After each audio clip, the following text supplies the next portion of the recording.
Bu ebektimizde yine aşkınanın devaldaki aboyları bastık. Fotoğraflara kras kurduk. Mebelde kafelerin oradaki yerlere yine görevlerse.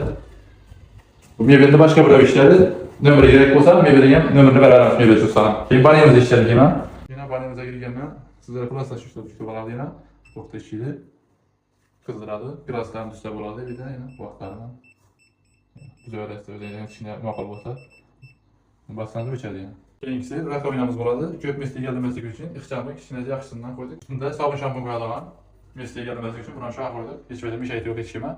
Banimizin en esasıysa simisitil. Bunun yaxşısından koyuldu yine. Full varyantından. Acayip. Bunun her xilisi buladı. Arza varyantı buladı. Görünüş bir xil boğan bilen işleşi sifəti her xil buluşu mümkün. Şuna etibar verip ala verəsi ağa vaxtında.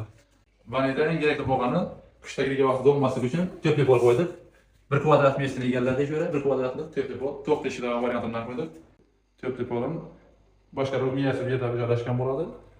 Enerjiden göre gerekli boğan gradusu gerekli vaxtında hep de güllerden var yana. 1. 2. 3. 4. 5. 6. gülde.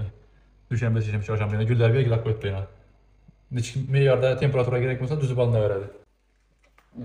Bir yerde barimizin yürek bol sanılgan nasozumuz, filtrimiz, vakum boşluğumuz şurada joylashgan. Bir yerde başka bir şey vermesi için, joy gelmesi için şöyle yukarı joylashtık. Hiç bir şey yok. Akurat dedi, tuttu. Yani yeşil oldu. Bekliyoruz.